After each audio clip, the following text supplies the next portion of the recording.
Muy buenas noches a todos, esto es Terror en Series con John George para el canal del Crítico de Terror y en esta oportunidad les voy a hablar de la serie Drácula. Estrenada este año, enero del 2020, lanzada por la cadena BBC y Netflix.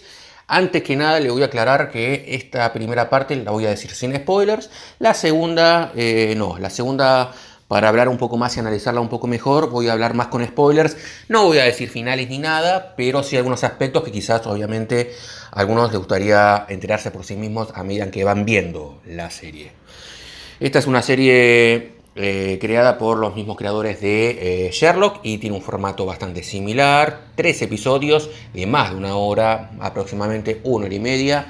Nos presenta a un Drácula interpretado por el actor Cleas Pang.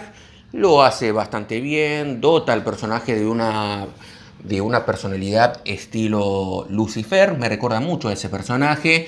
Y es un personaje justamente estilo Playboy, que conquista chicas, muy similar también al que supo interpretar en su momento Frank Langella. Este Drácula es el típico villano desalmado, sin sentimientos, para el cual la vida del otro no vale nada.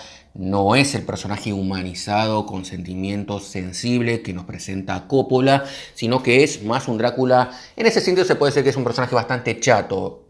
Problema que en ese sentido no es de la serie. Drácula es este personaje siempre fue así y es un problema, una característica que él arrastra desde el libro de Stoker. El único que lo supo dotar de cierta humanidad fue justamente Coppola, y en este caso no, vemos un Drácula un poco más clásico. Esta adaptación es igual, es bastante parecida en cuanto a fidelidad respecto a la novela que otras adaptaciones. Mantiene cosas de la novela, personajes de la novela y otras no. No es muy fiel, no es tan fiel como pudo haber sido, teniendo en cuenta que contaba con una ventaja de tiempo superior a las otras adaptaciones, que estamos hablando simplemente de películas. Aquí estamos hablando de tres mini películas de 1 hora y media. Sin embargo, no es tan fiel. Mantienen algunas cosas, otros no. Aparecen algunos personajes y otros no. Los personajes que aparecen un poco afectados por la corrección política, lamentablemente, y otros problemas que también vemos en otras adaptaciones de Drácula, que son personajes muy importantes en la historia, que aquí aparecen pero con mucho menos relevancia.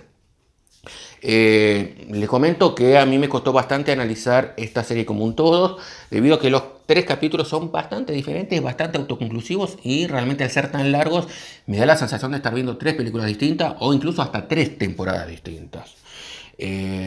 Si se las recomiendo, sí, se las recomiendo, aunque a mí mucho no me gustó. Le tengo que decir esto, a mí mucho no me gustó más o menos, más menos que más. Sin embargo, se las recomiendo porque realmente tienen que ver esto, sobre todo si son fanáticos del terror y sobre todo si son fanáticos de Drácula. Bueno, hasta aquí sin spoilers. Ahora de ahora en más, el análisis que lo voy a hacer, si bien no voy a hablar de finales ni nada, voy a hablar de algunas cosas técnicas y quizás eso ya, si se considera spoilers, y si no les aviso, puedo llegar a arruinarles alguna que otra sorpresa. Por lo tanto, aviso que de ahora en más vienen los spoilers.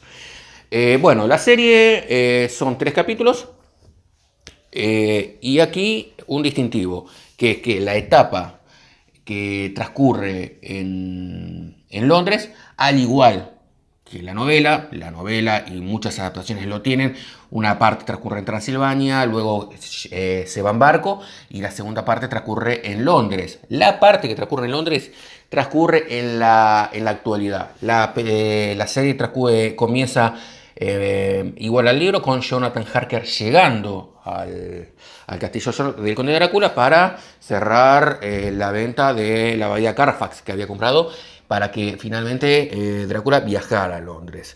Sin embargo, algo ocurre en el Demeter, por lo que Drácula no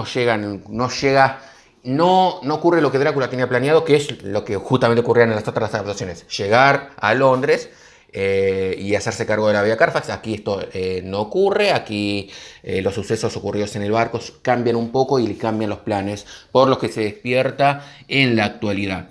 Esto es bastante importante. ¿Por qué? Porque hace que algunos personajes que acostumbraban a interactuar, por ejemplo la amistad entre Luz y Mina, aquí no se ve, debido a que están separados por la época. Aquí Jonathan y Lucy no aparecen en la etapa en Londres debido a ese problema. El personaje de la amistad, la amiga, entre comillas, de Lucy, que era Mina, este personaje es reemplazado por un personaje homosexual, amigo de Lucy, que tampoco tiene mucha trascendencia. La serie tiene los clásicos personajes de la novela, tiene a Jonathan, Ramfield, Quincy Morris, el doctor Arthur Ramfield, entre otros, Van Helsing, pero como les comenté anteriormente, afectados por la corrección política. Más que nada, los personajes que aparecen ya en la etapa en Londres en la actualidad, no tanto Jonathan y Mina. Sí, Van Helsing. Van Helsing tenemos a la doctora Van Helsing, cambiada a mujer, interpretada por una actriz que además interpreta a ella misma a su propio antepasado. Empezamos con un personaje llamado Van Helsing, que es la hermana de Van Helsing, que es una monja con problemas de fe, se llama Agatha Van Helsing. Luego ya en la etapa de Londres, tenemos a su descendiente, la doctora Van Helsing, que es un personaje más similar al Van Helsing clásico. Uno de los problemas que yo le vi a esta serie, que a mí personalmente no me gustó, que algunos personajes se veían demasiado sofisticados, sobre todo esta monja se veía demasiado sofisticada para la época que estaba presentando. Transcurre la época tradicional de Drácula, esa primera parte, y se la veía muy sofisticada y no combinaba, no encajaba con el entorno y con la época en la que estaba. Más precisamente, por ejemplo, le pregunta si había tenido relaciones a Jonathan una vez que se escapa del castillo. Le pregunta a Jonathan si había tenido relaciones sexuales con el conde Drácula.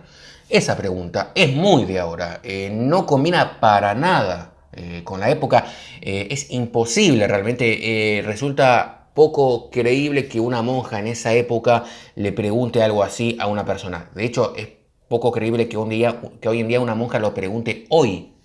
Pero bueno, es algo que a mí personalmente me gustó. Es un personaje que, estoy hablando más que nada de la hermana Agatha Van Helsing, se la ve demasiado sofisticada y demasiado moderna para la época en la que están presentando. Otra cosa son los vampiros. Los vampiros tienen un efecto bastante interesante a la hora de moverse, aunque no aparecen demasiado. Lo que sí se los ve estilo zombies, muy cadavéricos. ¿Y por qué? Porque yo creo que aquí en ese sentido los guionistas intentaron combinar el mito del vampiro real, histórico, con el vampiro de la ficción. ¿Por qué?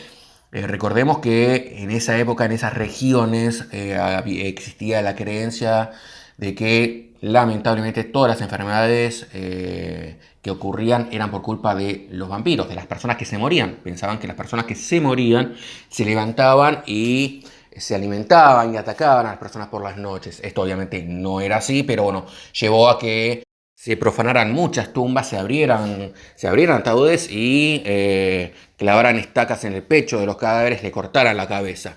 En ese sentido, los vampiros que vemos aquí se parecen mucho a eso en cuanto que vemos cadáveres directamente. No vemos el vampiro tradicional que no envejece, sino que vemos cadáveres que se pudren.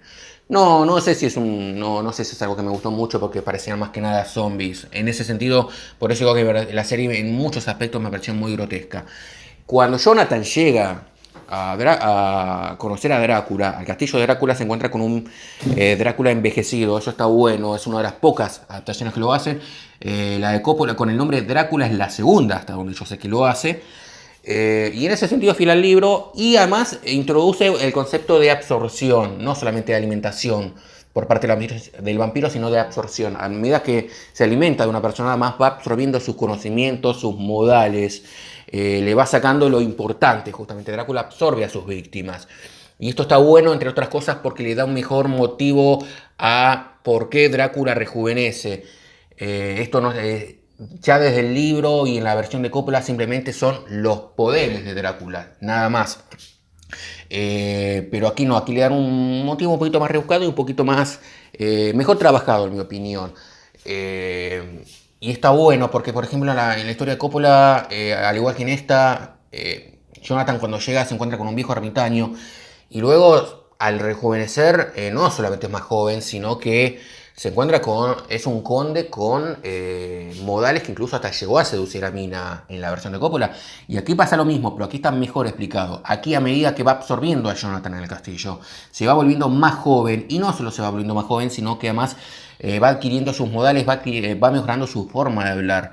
Y en ese sentido, lo vuelvo a decir, mejoraron mucho ese aspecto de la historia. A medida que va rejuveneciendo, su aspecto cambia, y el penúltimo aspecto que logra, está muy bueno porque es muy similar al de Christopher Lee. Y está muy bueno, estaría muy bien Drácula ahí. Es una pena que no hayan decidido parar ahí y dejarle ese aspecto, sino que lograron un aspecto un poco más joven incluso. Yo creo que intentaron que se parezca más al Drácula de Bela Lugosi. Por eso tenemos esas dos apariencias clásicas que yo creo que son más que nada guiños a versiones anteriores. Pero bueno, si tengo que hacer un balance, a mí mucho no me gustó, les tengo que decir, es una adaptación que mucho no me gustó. Es mejor, obviamente es mejor que la versión anterior de las que le había hablado, aunque es mejor desde el lado de la historia, más que nada, no tanto desde el lado de producción y de actuaciones. Me parece que no es muy superior tampoco. Pero es mejor en cuanto a historia, en cuanto a propuestas. Sin embargo, tampoco me termina de gustar demasiado. Obviamente la tienen que ver, los invito a que la vean y los invito a que me comenten qué les pareció en la caja de comentarios. Así que bueno, esto fue todo por esta vez. Les habló Chan George para el canal del Crítico de Terror. Recuerden recomendar el canal, suscribirse, darle clic a la campanita de notificación y recuerden que el terror no es solo un género de cine, es también un estilo de vida. Chau.